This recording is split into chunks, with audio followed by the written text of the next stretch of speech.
Bonjour, bienvenue à Trois-Rivières. Ta ta ta. Je sais pas combien de temps cette vidéo-là va durer. J'ai l'intention de répondre à des questions que les gens m'ont envoyées sur Facebook. J'ai demandé aux gens de Facebook de me poser des questions pour que je puisse y répondre en vidéo. J'ai l'intention de faire plus souvent ce type de vidéo où c'est que je réponds à vos questions parce que la raison pour laquelle je fais des vidéos, c'est pour vous aider à avoir peut-être plus de clarté par rapport à des questions que vous avez, ou des confusions que vous avez par rapport à peu importe quoi dans la vie. Alors, l'intérêt est beaucoup plus grand de répondre directement à vos questions. Alors, je vous invite toujours à poser des questions, soit dans le bas de la vidéo, ou sur Facebook, Mountain Sage. Puis posez-moi les questions que vous voulez, quand vous voulez, peu importe. Puis ça va me faire grand plaisir d'y répondre. Est-ce qu'il y a d'autres choses à savoir avant que je commence? Ouais, il se peut que je prenne des pauses entre chaque question. Puis il se peut que je fais juste arrêter de parler à des moments. Parce que je veux pas parler trop vite, puis je veux prendre le temps de bien répondre le plus clairement possible à chaque question. Puis je vous rappelle qu'il n'y a pas de mauvaise question si vous ressentez vraiment le besoin de poser la question. Peu importe si vous avez comme une peur par rapport à votre question, qu'est-ce que les gens vont penser que je me questionne sur ça. C'est ça. Mais voyons donc que je me questionne sur ça. Ça, vous devriez pas avoir cette peur-là. On a toutes certaines confusions dans la vie, puis ça peut être. Vous pourriez aider des gens juste à poser votre question parce que d'autres personnes auraient ce même questionnement. Alors on part. Je les ai écrits sur un petit papier, fait qu'on va les lire.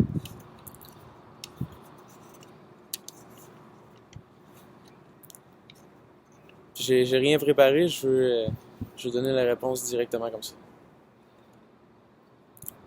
Qu'est-ce que le mérite?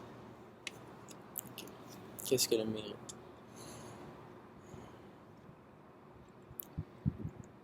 À mes yeux, le mérite, c'est un système créé par nous. Un système de récompense. Qui est comme, si tu fais ça, tu mérites ça. Ou bien si tu fais pas ça, tu mérites ça. Puis tu peux choisir qu'est-ce que quelqu'un mérite à quelque part. Tu peux choisir que toi-même tu mérites quelque chose. Tu peux choisir que bon, si je réussis à faire ça, je mérite ça. Ou simplement, vous pouvez juste dire que quelqu'un mérite quelque chose comme ça, dans le vide, pour rien, parce que vous considérez que quelqu'un mérite quelque chose.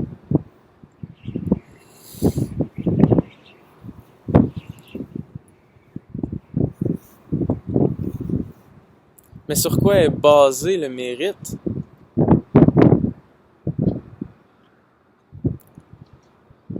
C'est vraiment sur des choix. Des choix pris par des gens, mais qui n'y a pas vraiment de fondement. Si on regarderait le mérite, puis on y mettrait un fondement, ça serait de dire que tu mérites ce qui t'arrive en ce moment parce que ça t'arrive. Je peux pas aller vraiment plus loin que ça parce que le système de mérite est vraiment quelque chose fait que tu mérites quelque chose. Donc, au final, tu mérites toujours ce qui t'arrive. Je considère que tu peux utiliser le mérite. Si par exemple, tu as de la misère à accomplir certaines choses dans la vie, tu peux utiliser ce système-là en disant « Je vais me récompenser en faisant quelque chose. Tu sais, si je réussis, si j'accomplis qu'est-ce que j'ai envie d'accomplir, je me donne une récompense. Mais même là, j'encourage pas ça. J'encourage plutôt à user de volonté pour faire ce que vous avez à faire, plutôt que de toujours avoir quelque chose que, je vais être récompensé si je le fais, je vais être récompensé si je le fais. Vous voyez ce que je veux dire? Ça vous empêche pas de des fois vous. Tu sais, ça veut pas dire que quelqu'un qui ne se récompense jamais, ne se donne jamais rien dans la vie, puis que c'est strict, puis c'est toujours on fait ce qu'on a à faire, puis c'est tout. Non. Mais c'est juste que il a pas choisi que parce qu'il fait ça, il mérite ça. C'est juste que quand c'est le temps de faire ce qu'il a à faire, il le fait. Puis quand c'est le temps de relaxer, il le fait. Puis y a pas de. C'est pas parce qu'il le mérite, c'est tout simplement parce qu'il le fait. Fait que le mérite, personnellement, j'utilise pas ça dans ma vie, puis je considère pas ça important non plus. Si vous voulez l'utiliser, vous pouvez, mais je considère que c'est pas grand chose. Alors, deuxième question. Le temps est-il infini? Ok. Le temps est-il infini? Qu'est-ce que le temps?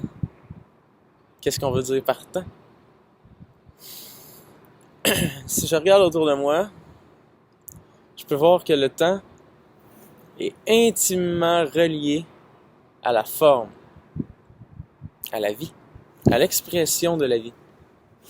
Mon corps est sujet au temps. Tout ce qui bouge est sujet au temps. Alors le temps est-il infini? En fait, le temps, c'est le mouvement. Le mouvement de la forme.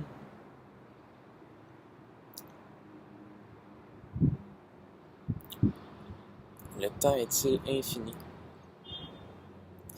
Ça dépend vraiment de quel point de vue tu prends à partir de là.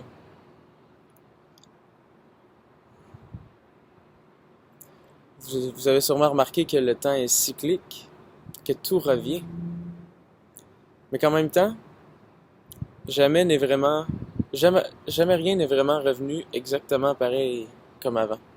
C'est simplement qu'on voit les mêmes répétitions. Puis si vous prenez le temps de remarquer les sons qui vous entourent, n'importe quel son, chaque son commence, a sa durée et termine. Il n'y a rien qui a eu un début qui a jamais eu de fin. Il n'y a rien qui a déjà eu un début qui a jamais eu de fin. Alors, de demander si le temps est infini, la question en tant que telle fonctionne pas tant que ça. Est-ce que quelque chose dans le temps est infini? Non. Mais le temps n'est rien en soi. Pour que le temps soit défini, il y a besoin de quelque chose. Si on enlève tout objet, toute expression de la vie, où est le temps? Le temps est défini simplement parce que tu peux observer le mouvement de quelque chose et déterminer d'un moment à un autre, en fait d'un mouvement à un autre, qui s'est écoulé du temps entre un mouvement et l'autre. Alors sans rien, aucun temps. Donc appelons-le temps-forme. Le temps-forme n'est pas infini, parce que chaque forme commence et termine, à un moment donné. Comme votre vie. Votre vie a un départ. La vie dans ce corps a un départ. Et va se terminer un jour. C'est inévitable. Il n'y a rien que tu peux y faire. Parce qu'il y a un début.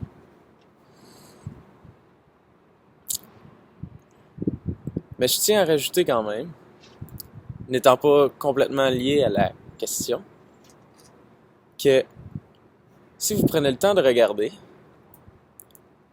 le temps forme, comme je viens de décrire, le mouvement, la forme, l'expression de la vie, prend sa forme à l'intérieur de ce moment. OK? Ce moment. Puis le moment, lui, est toujours le même. Vous comprenez ça? C'est assez simple, mais je veux pas que vous essayiez de le comprendre intellectuellement. Regardez, prenez le temps de ressentir ce que je viens de vous dire. La forme, devant vous, s'exprime. Vous entendez un son qui a un début et une fin. Mais le moment dans lequel tout ça prend forme, lui, il n'est pas infini. Il est éternel. Qu'est-ce que ça veut dire éternel? Éternel du mot éther. Éther qui veut dire... C'est ça, c'est difficile à mettre des mots là-dessus. On va dire le vide ou le non exprimé. Les choses s'expriment à partir du non exprimé et à l'intérieur du non exprimé. Mais là, tout ça, c'est juste des mots, là. Parce que là, c'est... Le moment. Les choses s'expriment dans le moment, puis les choses à l'intérieur du moment ont un temps. Mais le moment lui-même en a pas. Remarquez, toute votre journée va être constituée de maintenant. Puis toutes les formes qui ont un certain temps, une durée, tout moment qui a une durée, qui a une expression, prend forme dans le moment. Et le moment, lui, n'a jamais terminé. Donc, le temps est-il infini? Non, mais il prend forme dans l'éternel, qui n'est pas infini, qui est éternel, ce qui est différent. Parce que c'est pas qu'il y a un nombre incalculable de temps, c'est qu'il n'y a même pas de temps. Le temps prend forme à l'intérieur de lui. Bon, done. J'en ai plusieurs, là. Ouais, j'en ai plusieurs. Ok. Ça veut pas dire qu'ils vont tous être aussi élaborés, maintenant. Sur quoi l'amour est-il basé? Excellente question. Sur quoi l'amour est-il basé? Quand on dit amour, c'est pas tout le monde qui parle de la même chose. Quand on dit amour, c'est pas tout le monde qui parle de la même chose. Donc si je répondrais directement sur quoi l'amour est-il basé, je peux pas vraiment répondre parce que de l'un à l'autre, qu'est-ce que l'amour varie.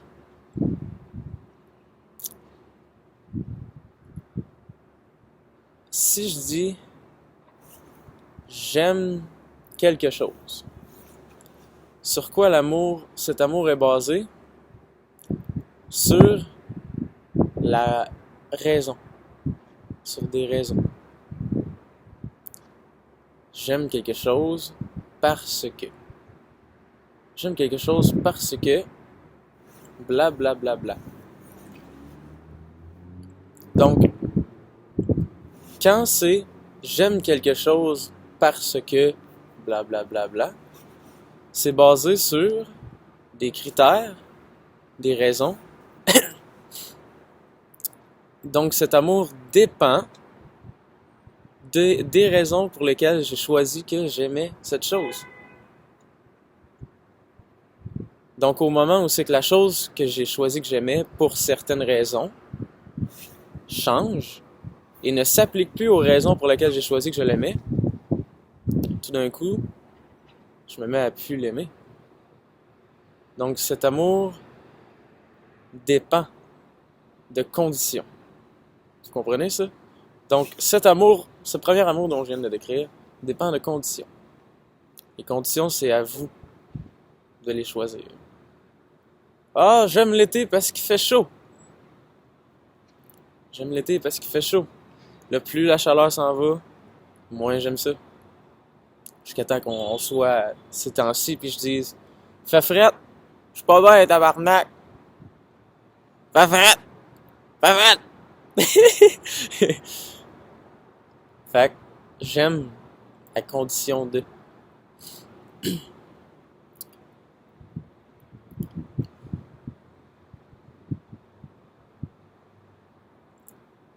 Il y a un amour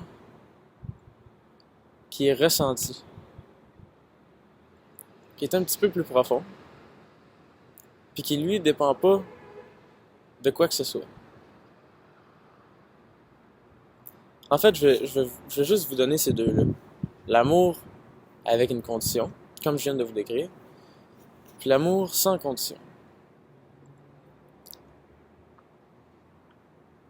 L'amour sans condition est simplement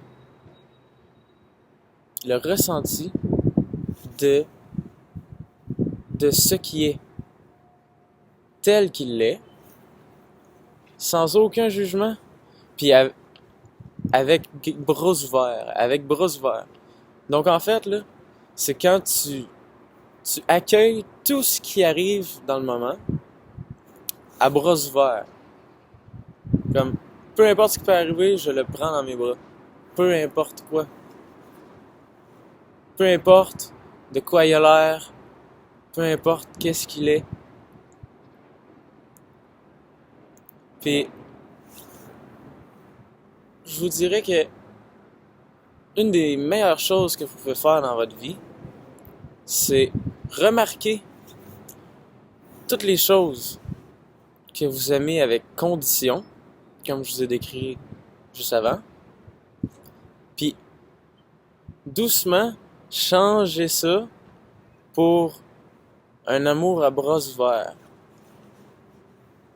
Puis vous allez voir que ça va créer un changement dans votre vie. Le fait d'aimer les choses sans raison. Votre vie va prendre une légèreté. Tout simplement parce que il n'y a plus de peur à avoir que la raison pour laquelle vous aimez quelque chose change ou parte, disparaisse. Puis que vous vous retrouviez dans un endroit où c'est que vous aimez rien de ce qui s'y trouve.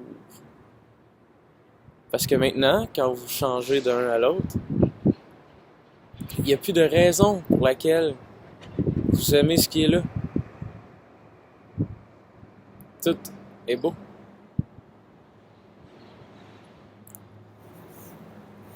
C'est un sujet que je vais probablement reparler, puis probablement dédier plus de temps, parce que juste ça, ça pourrait évoquer plus de questionnements à l'intérieur de vous.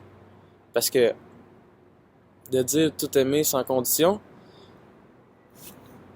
peut évoquer une certaine folie. Du genre, certains peuvent croire que ça donne l'impression que c'est de mettre tout ce qui va pas de côté et de vivre dans l'illusion que tout va bien. Mais c'est pas ça du tout. Mais pour l'instant, je vais vous laisser ça comme ça. De pas donner de conditions à ce que vous aimez. Mais je tiens à dire quand même que ça ne change rien à vos actions. Dans le sens où c'est que quand t'aimes... je vais donner l'exemple qui risque de venir dans la tête de la plupart des gens. Un système dysfonctionnel avec des usines partout, mettons. Je pointe par là comme si... Ouais. Un système dysfonctionnel, est-ce que l'aimer sans condition, c'est de s'illusionner, de vouloir se dissocier du problème?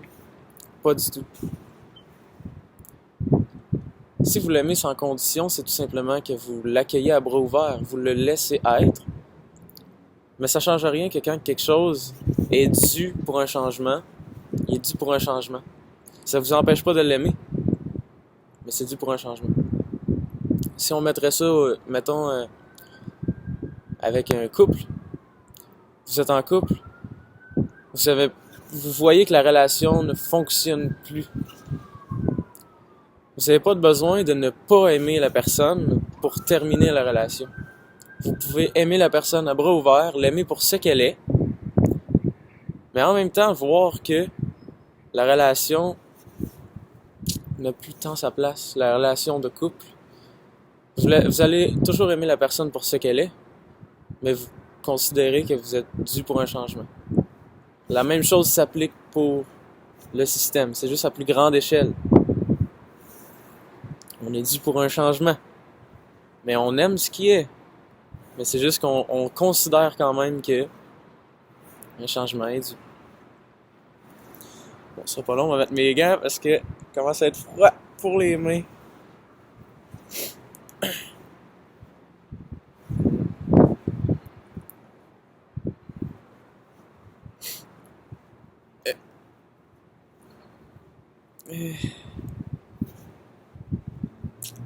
Ça y va. C'est bon.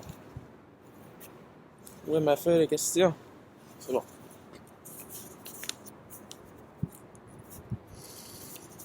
Ouh!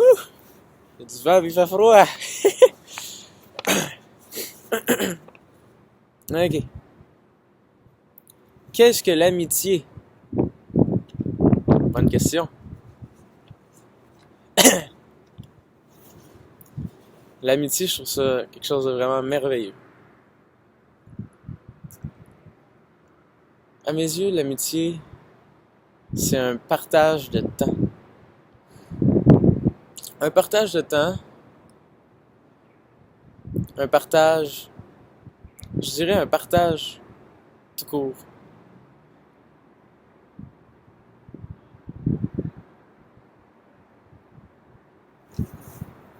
C'est drôle parce que ça peut être un petit peu difficile à décrire avec les mots. Mais encore une fois, à mes yeux, l'amitié est souvent basée, le vrai amitié est souvent basé sur ce que je viens de parler, l'amour sans condition. Vous êtes avec un groupe de gens, puis vos amis, ça se peut bien que vous vous entendiez pas à 100% sur tous les points. Mais c'est quoi qui vous unifie en tant qu'amis? C'est pas que vous avez nécessairement tout le temps les mêmes champs d'intérêt. C'est pas que nécessairement vous faites les mêmes choses ou bien que vous aimez les mêmes choses. Mais c'est basé sur quelque chose-là qui dit que vous aimez quoi que ce soit. Même si vous vous chicanez des fois, ça revient que vous savez en dedans de vous que cette personne-là, vous l'aimez. Vous avez un lien qui vous unit. Puis ce lien-là, vous le gardez avec le temps. En partageant ce que vous avez de plus précieux, qui est le temps. Là, il y a mon ordinateur qui m'indique que je vais manquer de batterie. Je vais avoir passé toute la batterie sur cette vidéo-là. Je vais faire une partie 2. Parce que j'ai pas fini de répondre aux questions. Ce sera pas long, je vais regarder combien de pourcentage. Je peux continuer encore longtemps. 12%. On continue. Donc oui. L'amitié, c'est vraiment un partage de temps. Parce que je vous rappelle, l'expression dans ce corps est temporaire. Puis on sait pas quand que ça va se terminer. Ça, c'est un fait. On sait pas quand ça va se terminer. Puis on choisit de partager ça avec d'autres. Puis les amis, c'est aussi une opportunité d'évolution. Une grande opportunité d'évolution. Lorsque vous vous ouvrez à dire ce que vous ressentez avec vos amis, puis à être le plus humble, vrai, possible, vous pourriez être surpris de où ce que l'amitié peut vous amener. Personnellement, j'ai énormément grandi avec mes amis. Énormément grandi dans le partage du temps. On a partagé beaucoup de moments. Puis là-dedans, j'ai pu apprendre beaucoup. Puis si vous êtes dans une certaine recherche spirituelle, une recherche de soi, vous pouvez lire tous les livres que vous voulez, écouter toutes les vidéos que vous voulez, mais c'est avec vos amis, avec les gens que vous partagez du temps, que vous pouvez voir qui vous êtes vraiment. Parce que c'est là que vient le temps de l'application de la chose, de l'application de ce que vous êtes. Donc, vous vous voyez au travers les autres. Tu sais, quand ils disent souris et on vous sourira en retour, c'est avec les amis que vous allez le voir le plus parce que c'est avec vos amis que vous exprimez vraiment ce que vous êtes, puis vous voyez ce que ça l'engendre, ce que vous exprimez.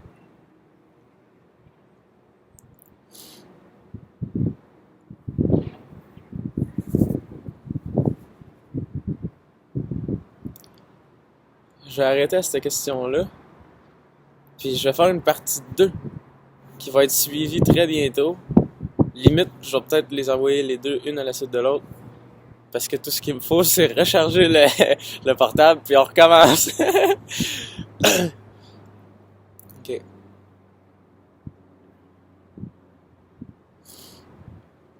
À bientôt. J'espère que les réponses que je viens de donner aux questions vous ont éclairé un peu sur certaines choses et vous ont aidé. Merci d'être là. On se revoit bientôt. Salut. Alors, de retour aux questions que je réponds que j'ai prises sur Facebook. J'ai manqué de batterie au bout de la première partie. Je savais pas que j'allais le faire en plusieurs parties.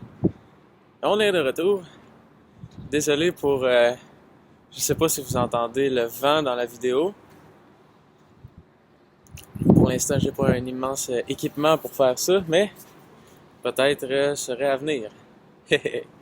Alors, on continue. La dernière question que j'ai répondue était « Qu'est-ce que l'amitié? » Puis je vais continuer avec la prochaine qui est « Pour ou contre la religion? » Pour ou contre la religion?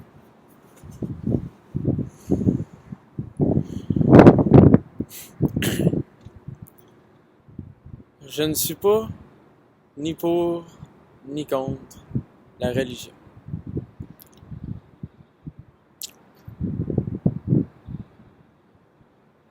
Souvent, les religions viennent avec la culture. Certaines cultures ont aussi une religion avec eux. Aujourd'hui, on associe beaucoup la religion avec la croyance. À mes yeux, la croyance n'a pas du tout besoin d'être liée à la religion. Même que, c'est de ça que je vais parler par rapport à cette question-là, la croyance et la religion. Parce que la religion, très souvent, est basée sur certaines vertus ou certaines connaissances intérieures. La religion a pour but de montrer quelque chose, de pointer quelque chose. Et est en fait un outil. Il n'y a pas une religion qui est meilleure qu'une autre. Il y a seulement différents outils, différentes religions. Et à mes yeux, une personne devrait aller avec celle qui correspond le mieux avec lui. Celle qui l'interpelle le plus. Celle qui lui parle. Et les croyances, c'est de prendre l'enseignement de la religion et de lui associer le titre de vrai. On s'entend là-dessus? La croyance, c'est de prendre ce que la religion dit et dire « c'est vrai ». Puis à ce moment-là, ce que vous venez de faire, c'est d'enlever tout ce que la religion peut vous donner en vous ayant fermé sur cette religion.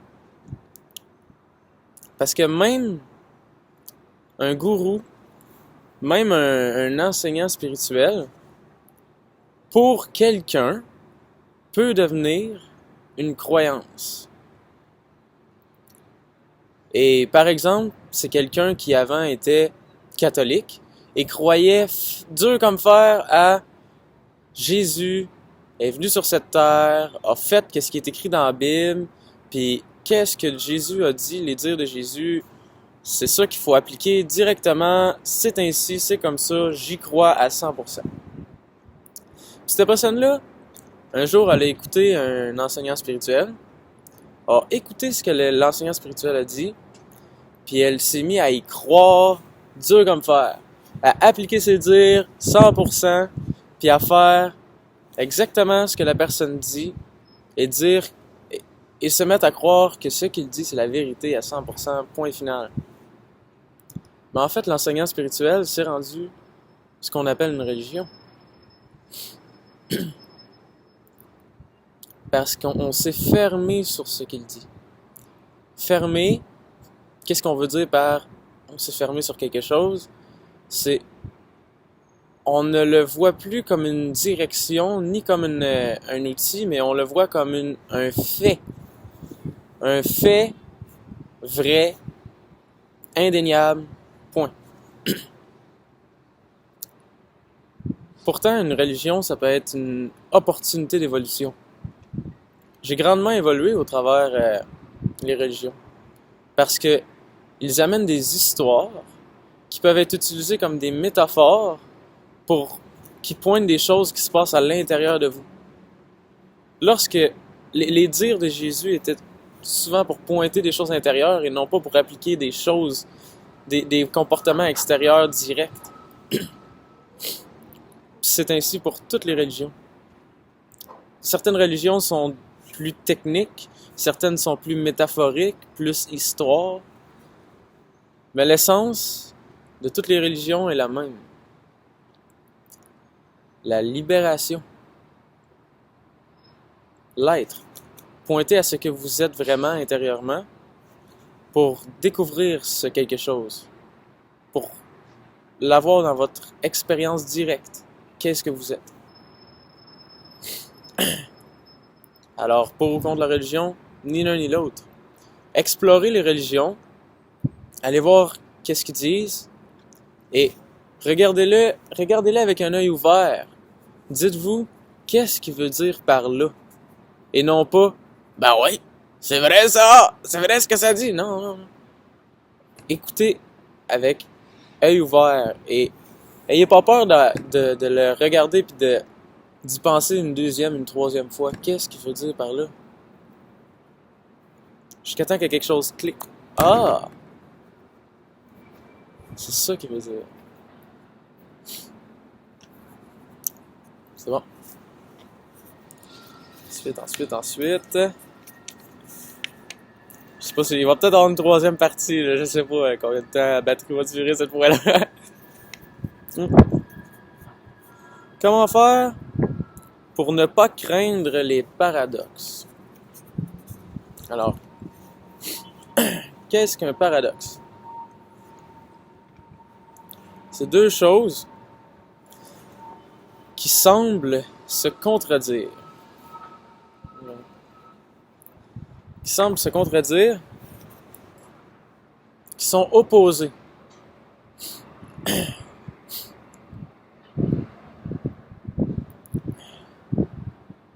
y a certaines choses. Je pensais que j'avais une graine entre les dents. Il y a certaines choses qui semblent se contredire. Et il y en a d'autres qui, en quelque sorte, se contredisent vraiment. Il y a certaines choses qu'une chose ne peut pas vivre si l'autre est présente, qui en fait sont des contraires. Mais il y a certaines choses aussi qui semblent se contredire, mais c'est simplement à cause du point de vue que vous prenez et que vous pouvez vous rendre compte que finalement, les deux choses peuvent coexister et vont de pair.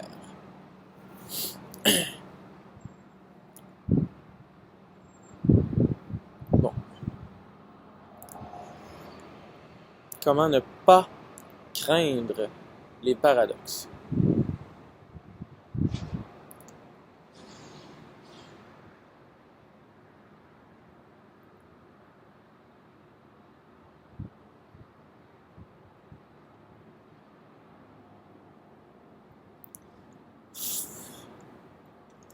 L'affaire, c'est que là, j'ai la question, mais je peux pas demander à la personne de préciser parce que je ne sais pas exactement d'où vient la peur d'un paradoxe. Parce que même quelqu'un pourrait être capable de regarder un paradoxe sans nécessairement craindre.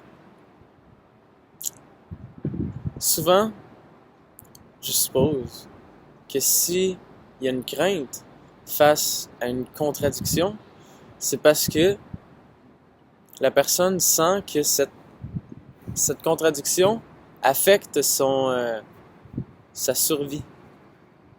Qu'il a l'impression que ça, si c'est pas élucidé, si c'est pas clarifié, sa vie est en jeu un peu. Sa vie est en jeu, c'est ce qui engendre la peur.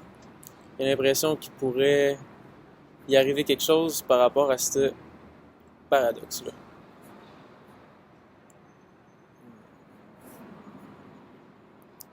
Il faudrait que j'ai un exemple de paradoxe qui vient.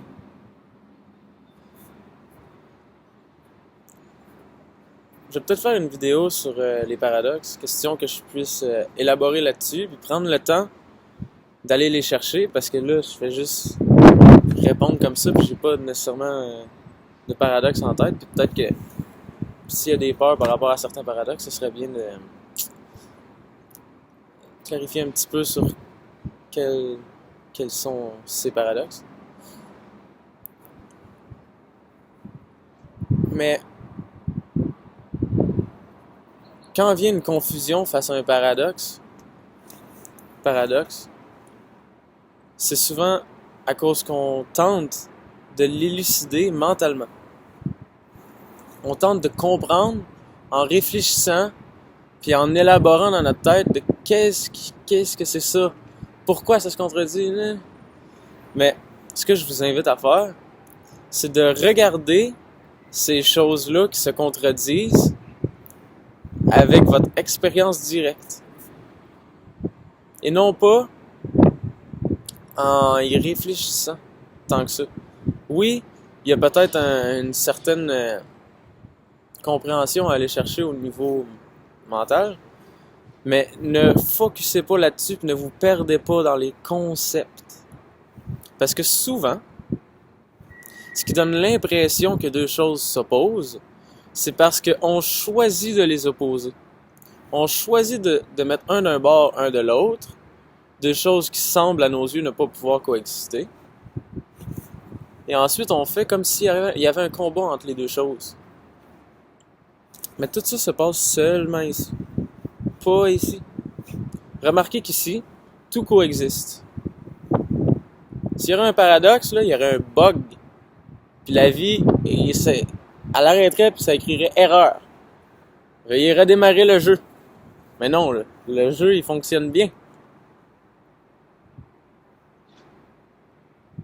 Fait que peut-être que si on croit qu'ils doivent être comparés, c'est parce qu'on les a pas vus directement avec assez de clarté. On les a pas vus assez bien. Donc on les comprend pas encore assez bien pour pouvoir raisonner avec eux, pour pouvoir vraiment en parler. Mais dans le fond, c'est ça que vous faites. Vous en parlez dans votre tête du paradoxe, puis vous tentez de l'élucider.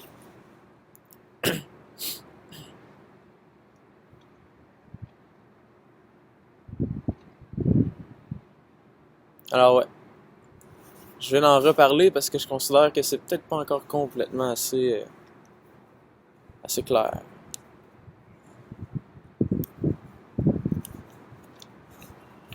On va passer à la prochaine. Le désir est-il l'expression de l'ego ou une forme d'attention qui pourrait apporter l'amour? Le désir. Il n'y a rien de mal dans le désir. Rien du tout.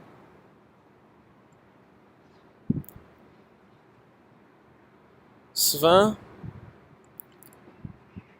dans l'enseignement intérieur, on va vous dire de ne jamais désirer quoi que ce soit.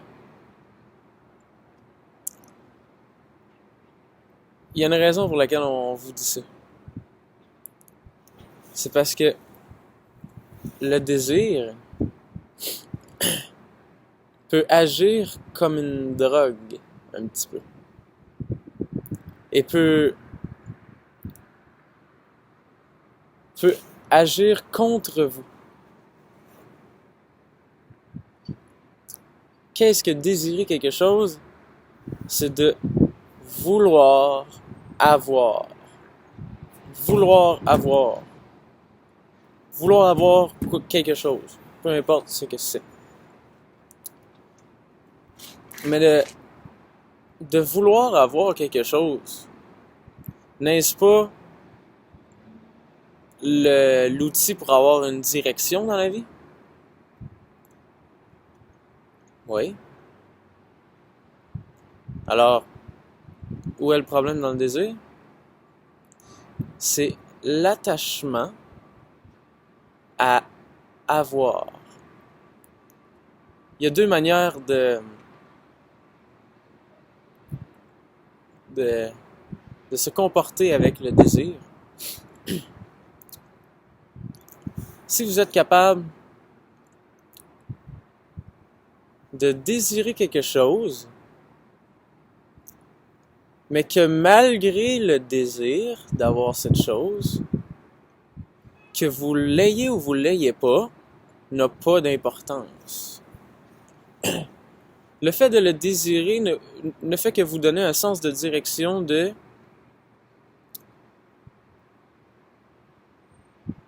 je désire avoir une voiture pour pouvoir me rendre aux endroits où c'est que j'aimerais me rendre, tout simplement parce que par rapport à ce que j'aimerais faire dans la vie, parce que je désire faire dans la vie, j'aurais besoin d'une voiture. Alors je désire une voiture parce que je désire faire ça dans la vie. Si vous êtes capable de garder ça en tête, juste pour avoir un sens de direction, pour savoir vers où vous allez, choisir vers où vous allez, puis peu importe si ça arrive ou pas, n'a pas d'importance. Tout ce que vous faites, c'est utiliser le désir pour avoir une direction. Il n'y a pas de problème. Remarquez que tout ce que je fais, tout ce que je pointe, c'est est-ce que ça vous affecte intérieurement? Êtes-vous l'esclave du désir? Parce que du moment que vous avez un attachement à ce que vous désirez, là, ça se met à vous affecter. Si vous voyez que la direction prend un tournant ou c'est que vous n'avez pas exactement ce que vous aviez prévu avoir, là, on se met à se sentir mal. Là, on peut être fâché. Là. On peut être... Non. Ça vient affecter les émotions. Ça peut être la colère, parce que crime, j'ai pas ce que je désire. Crime, comment ça, ma vie se prend une autre direction que ce que je désire? Ça peut être la tristesse. Ah, je désirais ça, puis crime, la vie fait en sorte que je l'ai pas. Puis là, je déprime, je peux virer en déprime. Plein d'émotions qui... Puis en passant, je veux pas dire que ces émotions-là sont négatives, c'est juste que c'est ce que ça l'engendre. Ça peut engendrer colère, tristesse, dépression. Si vous voulez la colère, la tristesse, la dépression, allez! Je suis pas là pour vous dire quoi faire quand même, hein? Fait que c'est de pas avoir d'attachement au résultat. De pas avoir d'attachement à ce que vous voulez obtenir. C'est correct de vouloir obtenir quelque chose du moment qu'il n'y a pas d'attachement envers ça. C'est juste... Vous savez que ça vous donne rien de plus à ce que vous êtes. Ce que vous êtes est en dedans. Ce que vous voulez avoir est secondaire. Oui, vous pouvez accorder de l'importance à ça, mais c'est secondaire quand même. Comme je vous ai dit dans l'autre partie, tout passe. Cette vie-là va passer. Tout ce que vous avez, vous allez le perdre aussi. Si vous comprenez ça, si vous intégrez ça, cette compréhension-là, que Même si vous obtenez le plus grand de vos désirs, vous allez le perdre. Rien n'est là pour rester. Vous pouvez maintenant désirer tout ce que vous voulez parce que vous comprenez que tout ça, c'est éphémère. C'est temporaire. Alors vous êtes bien que vous l'obteniez ou pas. Alors c'est ça. Et next, nigga. Le cycle du Verseau, un temps de changement. Ah, celle-là, je vais la passer parce que j'ai aucune idée. Le cycle du Verseau, un temps de changement. Je l'ai écrit parce que je pensais prendre le temps de faire des recherches puis regarder qu'est-ce qu'il voulait dire par là pour peut-être pouvoir clarifier, mais pour l'instant, aucune idée. La révolution, fiction ou réalité? Qu'est-ce qu'on veut dire par révolution? Souvent, par révolution, on veut dire changement. Changement au travers, avec les actions. Faire des actions de changement. Définitivement qu'on a besoin d'une révolution. Mais à mes yeux, il y a deux types de révolutions. Puis il y en a une qui ne fonctionne pas, qui est dysfonctionnelle. Puis il y en a une qui pourrait aider immensément l'humain dans la situation globale. Si la révolution implique un combat entre deux parties, à mes yeux, c'est voué à l'échec.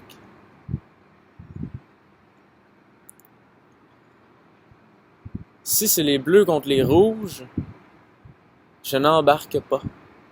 Ça n'a pas d'importance si c'est les bleus ou les rouges qui gagnent. Parce que je veux pas regarder le résultat de qu'est-ce que ça va amener si les bleus ou les rouges gagnent. Tout ce que je suis capable de voir, c'est le combat. Puis comment c'est néfaste de voir le combat. Même dans les discussions, quand je vois l'opposition, deux personnes qui se battent en parlant, tout ce que je suis capable de voir, c'est ce qui est néfaste que ça amène d'avoir ce genre de combat. La révolution, à mes yeux, ne sera pas quand que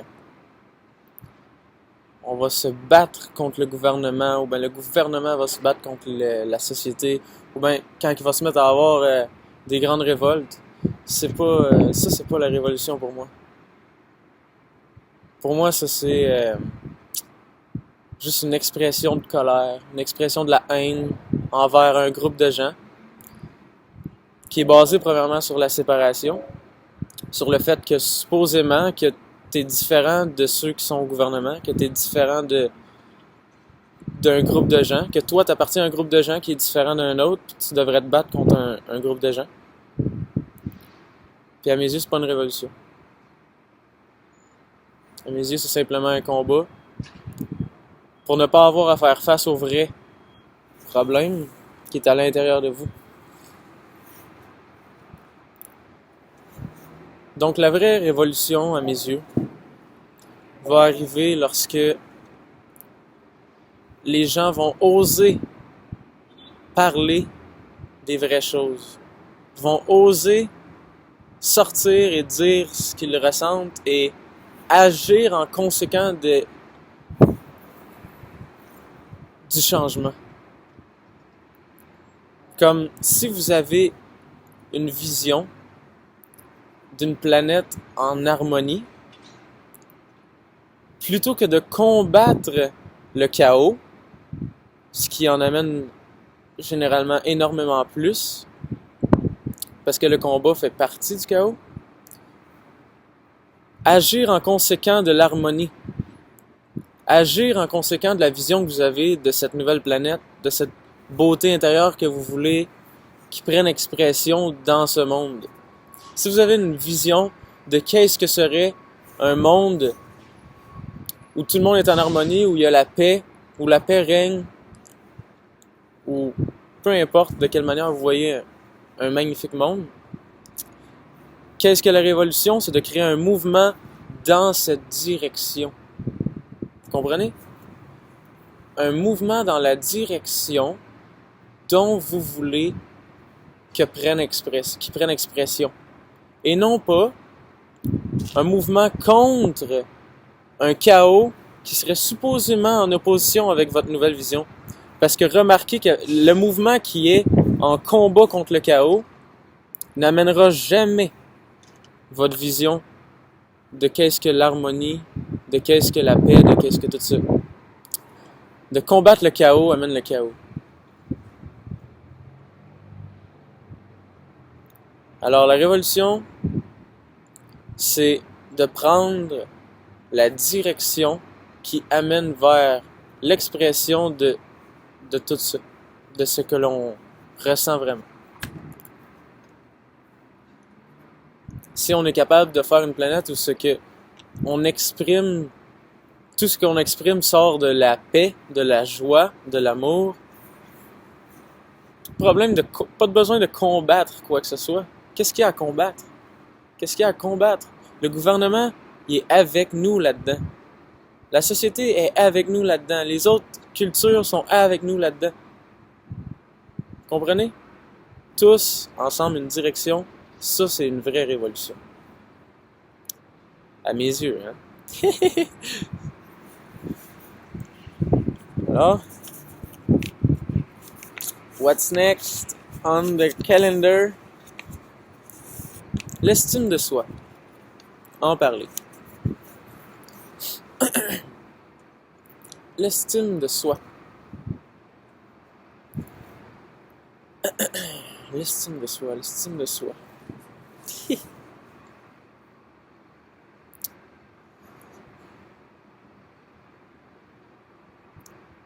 Ça prendrait un exemple de situation.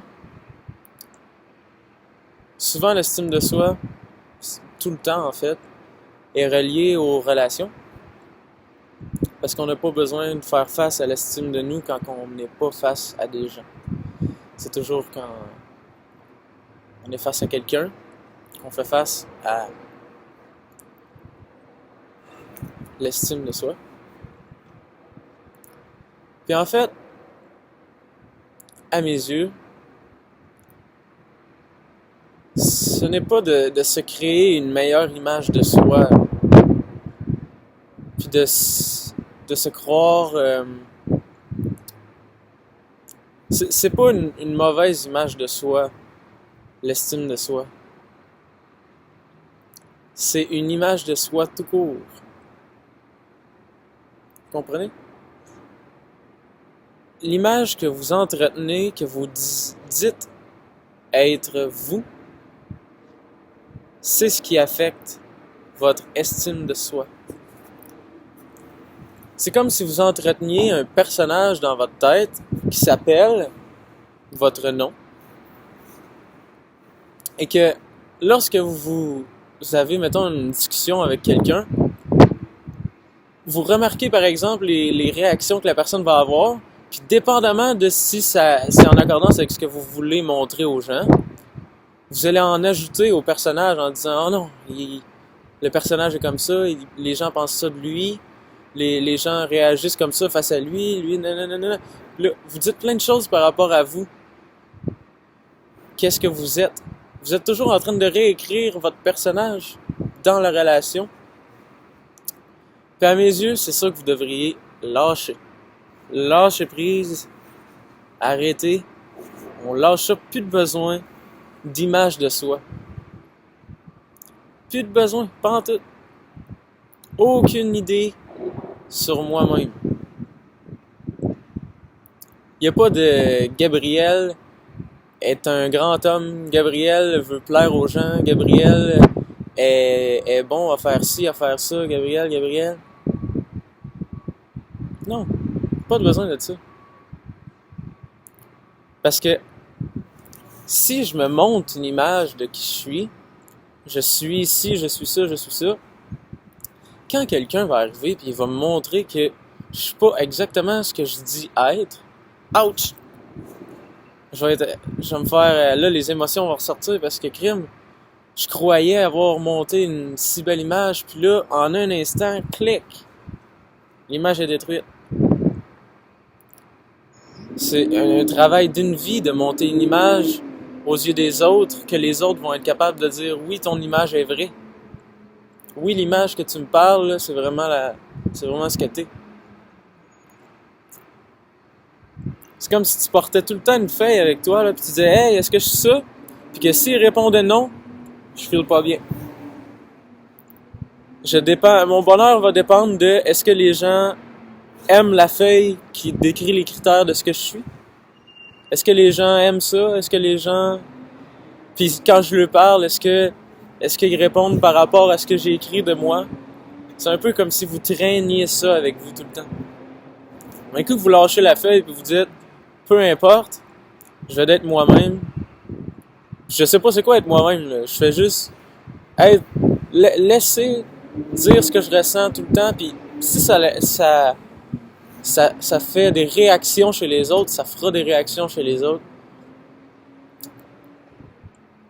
À partir de là, ça commence à être différent un petit peu. Alors, conseil par rapport à l'estime de soi, lâchez, essayez d'avoir une meilleure estime de vous et soyez naturel. Plus rien ici. Dans les discussions, dites ce que vous ressentez.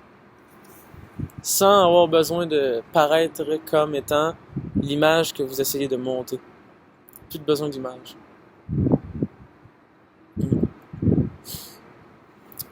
C'est good, c'est good.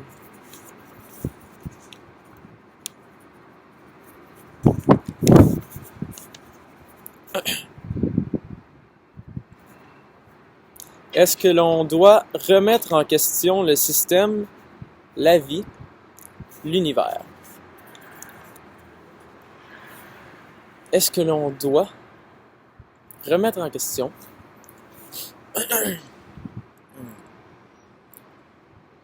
Je vous dirais pas que vous absolument devez. Parce que dépendamment de où vous êtes rendu dans la vie, à un, ça pourrait être mieux que je dise tu devrais peut-être te poser quelques questions, puis à un autre, je dirais peut-être tu devrais peut-être arrêter de te poser autant de questions. Puis ça dépend vraiment de qu'est-ce qui se passe à l'intérieur. Puis de quelle manière, quelle est l'intention derrière le questionnement? Ouais. Quelle est l'intention derrière le questionnement? Parce que de vous questionner sur ce qui vous entoure, si ça vient de... Parce que lorsque vient un questionnement, il y a un brin d'ouverture sur « je ne sais pas ». Seulement, lorsque tu dis « je ne sais pas qu'est-ce que la vie », même à un petit degré, vient l'ouverture de la question « qu'est-ce que la vie ?» Donc, si depuis longtemps, vous avez assumé que vous savez qu'est-ce que la vie, que vous savez qu'est-ce que ça, ben ouais, je sais c'est quoi ça, c'est un pont, c'est un pont, je sais c'est quoi c'est un pont. Si vous avez depuis longtemps assumé c'est quoi la vie, au moment où c'est que va venir, ça se peut que ce soit un événement à un moment donné qui vous fait réaliser que, oups, je croyais savoir qu'est-ce qui se trouve devant moi. Mais tout d'un coup, je réalise que je ne sais pas tant que ça.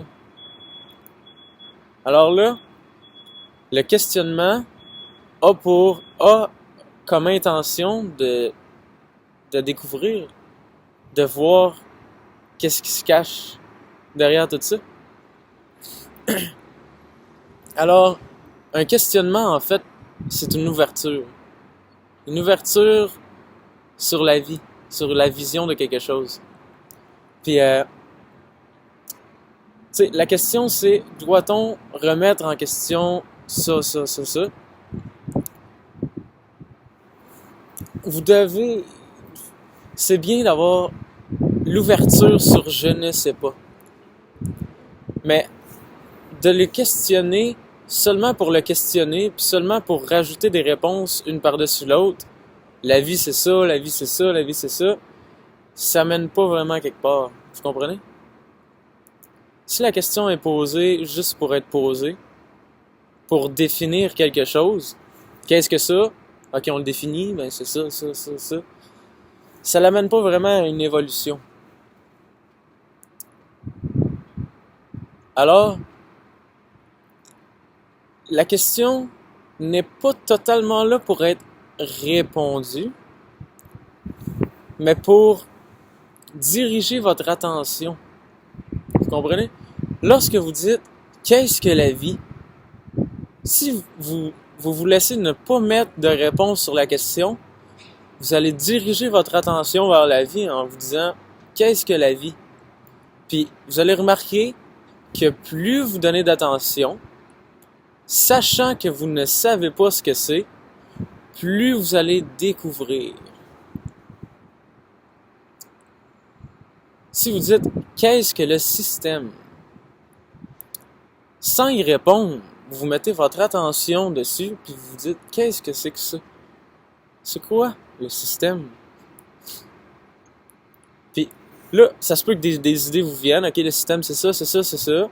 Mais sans jamais assumer que tout ça c'est la réponse. On fait juste élaborer, mais on n'accepte jamais que tout ça c'est la réponse, puis on continue à observer. Vous allez voir que ce degré d'ouverture-là vous ouvre sur beaucoup de compréhension. Alors, je vous dirais de juste rester ouvert sur le fait que vous ne savez pas. Peu importe la quantité d'informations que vous avez sur quelque chose, jamais vous fermez.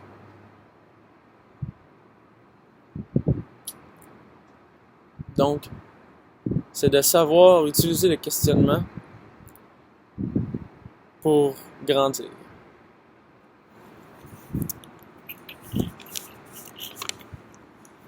La drogue.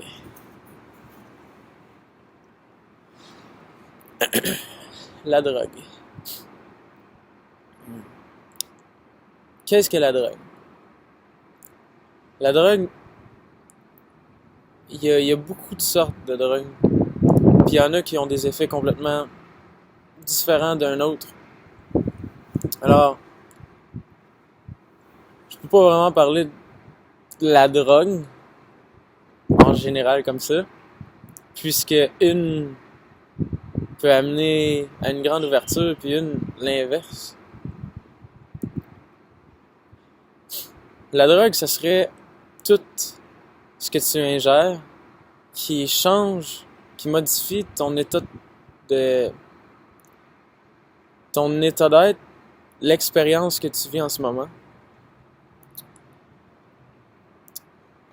De prendre quelque chose qui modifie ton état d'être peut t'amener beaucoup de compréhension si t'es réceptif.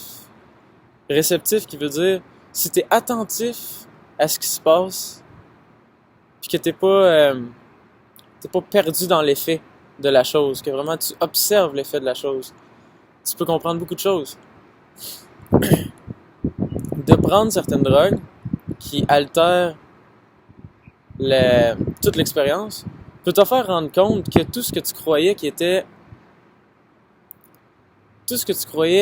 si défini puis si vrai ou si réel ne l'est pas autant que tu le croyais.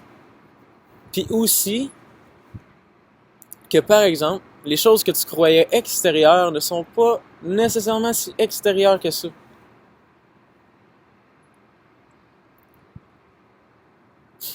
Donc, à mes yeux, certaines drogues peuvent être comme une sorte de professeur. Ils peuvent t'apprendre certaines choses.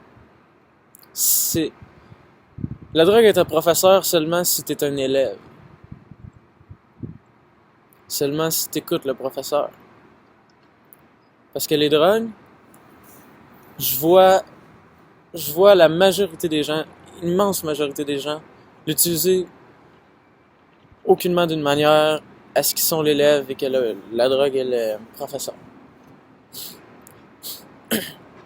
Je vois plutôt les gens se perdre dedans.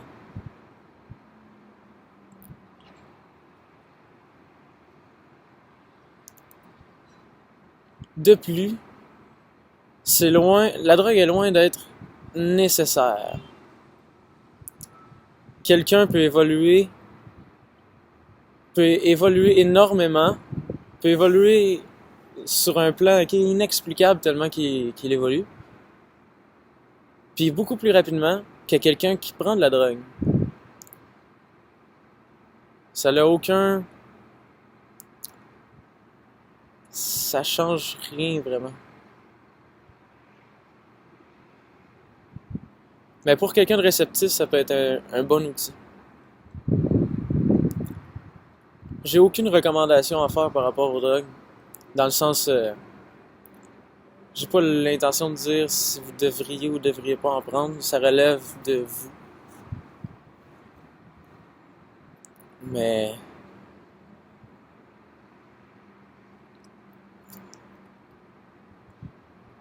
remarquez que grande majorité du temps, les drogues deviennent facilement une sorte d'addiction.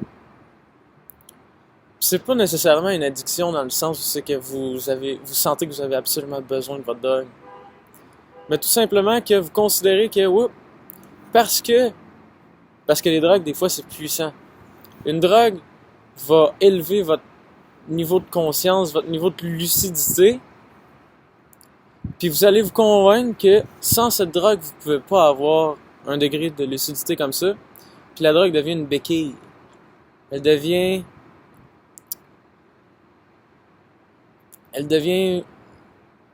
la chose qui vous amène la conscience. Ou même, pour certains, la chose qui vous amène le bonheur. Et que, même que pour certains, puis je n'ai vu que ce que je vais vous dire était à un niveau assez élevé, que ce monde donne l'impression que c'est rien, qu'il vaut rien, puis que le beau monde, le monde où c'est qu'il y a un endroit où c'est qu'il y a de la vie puis de la beauté, c'est quand je prends de la drogue.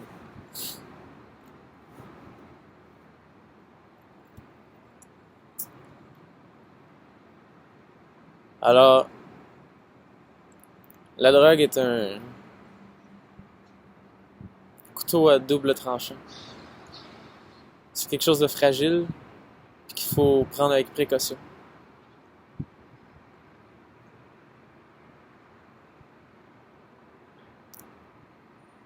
Alors, si jamais vous prenez des drogues, soyez vigilants. Parce que ça peut être un excellent professeur, comme ça peut être une prison.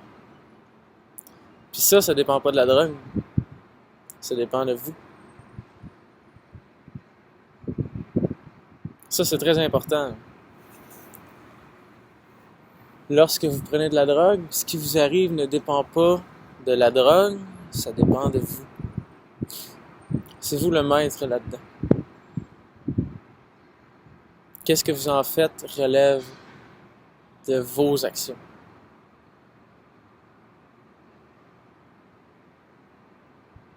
Je crois qu'avec ces conseils-là, vous avez une bonne direction de si vous devez ou devez pas. Puis en passant, pour un, ça peut être quelque chose, ça peut faire partie de son chemin, puis ça peut être son meilleur ami, la drogue. Dans le sens où c'est que vraiment, ça peut l'amener à comprendre beaucoup de choses, puis il peut avoir une relation avec elle. Puis pour un autre, ça peut être néfaste. Puis peut-être que le message pour un serait d'arrêter. Puis le message pour l'autre serait d'écouter. Donc soyez attentifs. Souvent le message est très clair. Il s'agit de s'ouvrir à l'entendre. Tout ce que je pourrais dire par rapport aux drogues, relève aussi de la vie. Dans le sens, c'est que tout ce qui vous arrive pendant un trip de drogue, c'est toutes des choses que vous avez à dealer aussi pendant la vie. C'est pas un cheminement particulier pendant la drogue, c'est un cheminement différent. C'est différent extérieurement, mais intérieurement, c'est la même chose. La paix, c'est la même paix que tu sois sur les drogues ou pas.